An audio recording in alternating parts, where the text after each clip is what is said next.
European shares rose to record levels yesterday, led by defense stocks, as top political leaders called for an emergency summit on the Ukraine war amid growing US calls to boost military spending for security.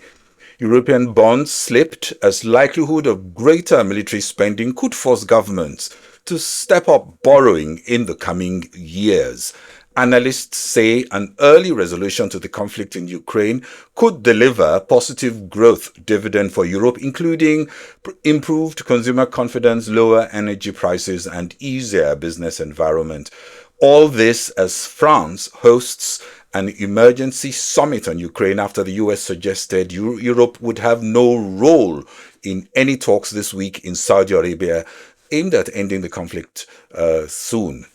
Is the end of the Ukraine conflict the next major market catalyst? What are the scenarios? Hello, this is Body Oshosami on Global Business Insights, where we look closer at the main business headlines. First, some of the other stories. The US and Russia are holding talks in Saudi Arabia about the war in Ukraine. That's the first face-to-face discussion between the two countries since the full-scale invasion of Ukraine. Russia's Foreign Minister Sergei Lavrov is meeting US Secretary of State Marco Rubio in Riyadh. Neither Ukraine or any European countries are invited. Just in this morning, after its rebasing in Nigeria, National Bureau of Statistics say the Consumer Price Index, that's CPI, which measures the rate of change in prices of goods and commodities, declined to 24.48% year on year in January. This implied that the inflation rate for prices of goods and services in the country came down compared to 34.8% in December, which used the old template. Rebased food inflation stood at 26.08% in January. That's year on year, representing a decline when compared with 39.84% using the old template for food inflation. Also, the rebased core index, which excludes the prices of volatile agricultural products and energy, stood at 22.59% year on year in January. It was 29.28% in the preceding month. The Central Bank of Nigeria Monetary Policy Committee will meet tomorrow and Thursday. Given the drop in inflation, it may want to pause to watch the trend in rebased inflation before further monetary interventions. In the UK, average wages continue to grow faster than inflation as pay packets rise for both the public and private sector workforce. Average earnings, including bonus, which is another measure of inflation, also rose 5.9% in the same period after accelerating by 5.6% in the quarter through November, higher than market consensus of 5.9%. The CPI in UK rose by 2.5% in the 12 months to December 2024, down from 2.6% in the 12 months to November, also below forecast. The pound sterling strengthened as data just came in this morning showing the United Kingdom's unemployment rate was also steady at 4.4% in the 3 months to December. That was according to the data published by the Office for National Statistics. It was lower than the market forecast for a 4.5% print in the reported period. The number of people claiming jobless benefits climbed by 22,000 in January, more than a revised drop of 15,000 in December, also more than 10,000 estimated. These figures come after warnings from businesses that they are planning to cut workforces and raise prices ahead of higher employment costs in April.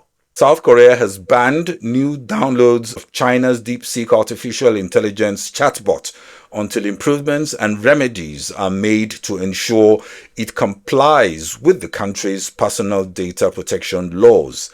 DeepSeek's large language model, said to require a fraction of the cost to develop, is still disrupting markets. Meanwhile, US lawmakers have proposed a bill banning DeepSeek from federal devices, citing security and privacy concerns. At the state government level, Texas, Virginia, and New York have already introduced similar rules for their employees. Data protection authorities in France and Ireland have queried DeepSeek about how it handles citizens' personal information, and in Italy, South Korea, Taiwan, and Australia, they've also banned it from all government devices. Egypt and Cyprus signed agreements yesterday at the 2025 Egypt Energy Show, enabling the export of gas from Cyprus's offshore fields to Egypt for liquefaction and re-export to Europe, as both countries seek to bolster the Eastern Mediterranean's role as an energy hub. The deals signed formalizes a move that leverages Egypt's existing infrastructure to process and ship natural gas to European markets. And in South Africa, all eyes will be on the budget speech on Wednesday. South Africa's rand weakened. That was yesterday ahead of Finance Minister Godongwana's budget speech. That's tomorrow, which will provide insights on the state of Africa's most industrialized economy. Analysts expect the budget deficit forecasts for the next 3 years to be wider than those in its October estimates.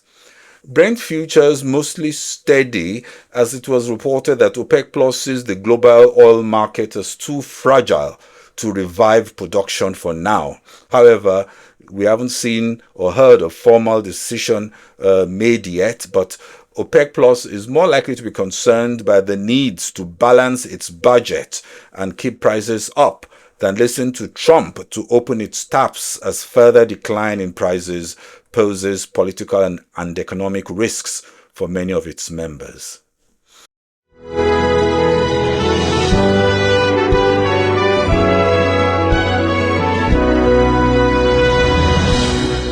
Over the weekend, U.S. Special Presidential Envoy for Ukraine and Russia, Keith Kellogg, said a peace plan for the two warring nations could come within days or weeks.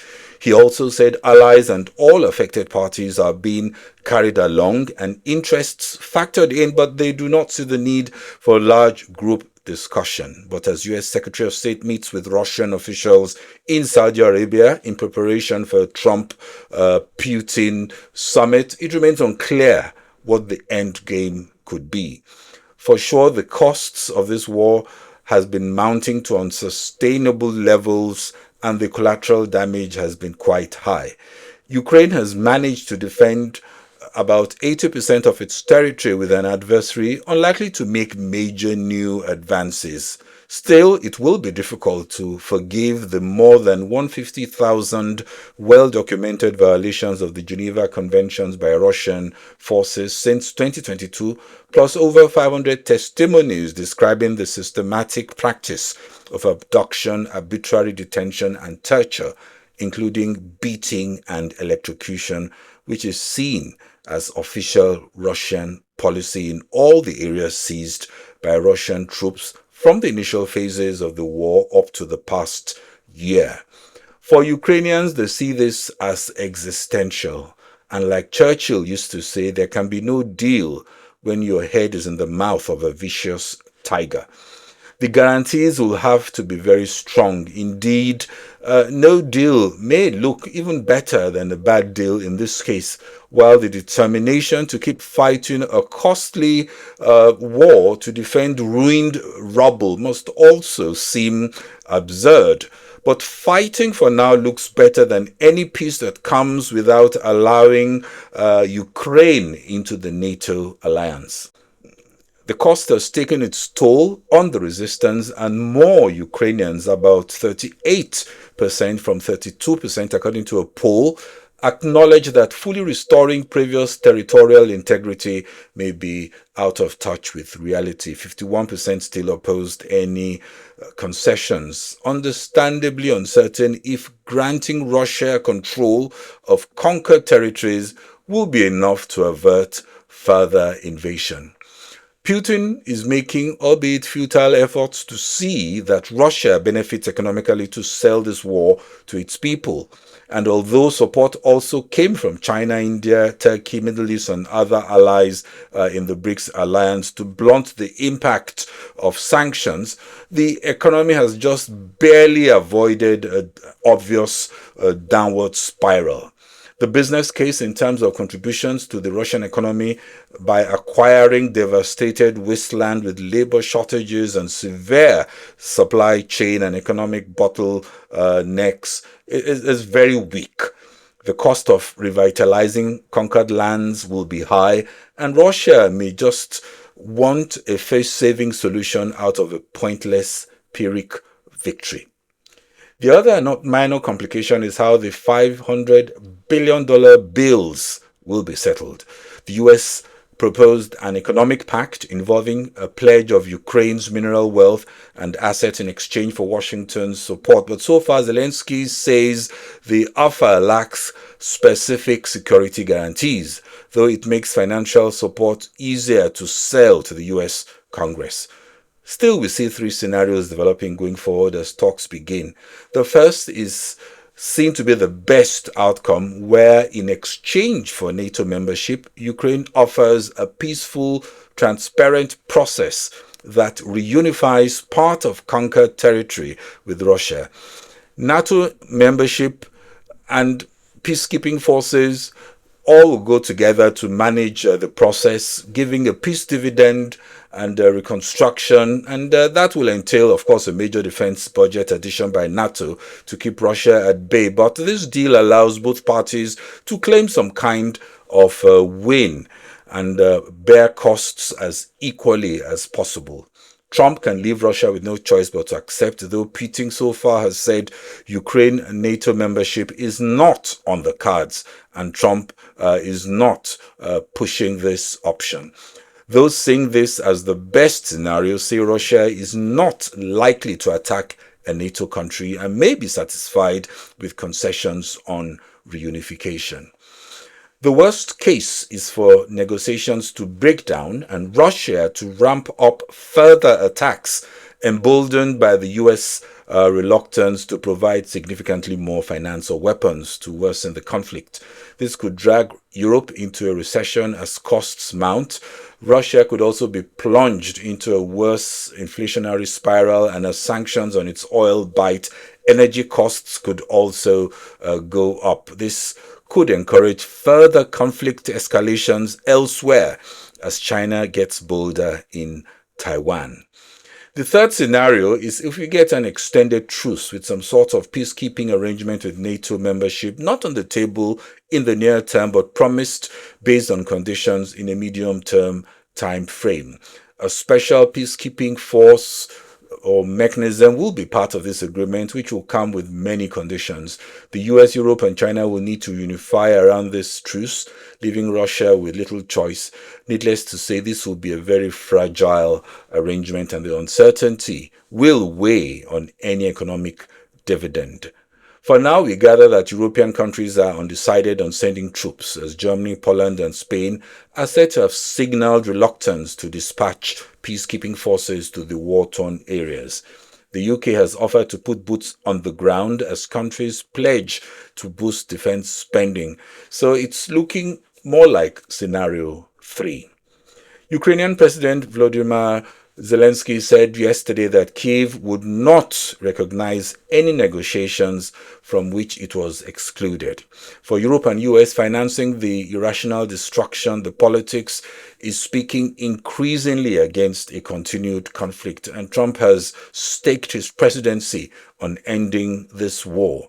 Meanwhile, German Chancellor Olaf Scholz faces nationwide elections on Sunday and is cautiously maintaining that commitment to any troop deployments for now is premature. Voters are more concerned about the failing domestic economy and unlikely to be thrilled by prospects of sending their sons to Ukraine. Asia-Pacific markets traded mixed today, a day after China, that was Xi Jinping, meeting with the top business community, urging businesses to show their talents Well, that's all we can take on this episode of Global Business Insight. You can watch us on Business Day TV YouTube channel. Bye-bye.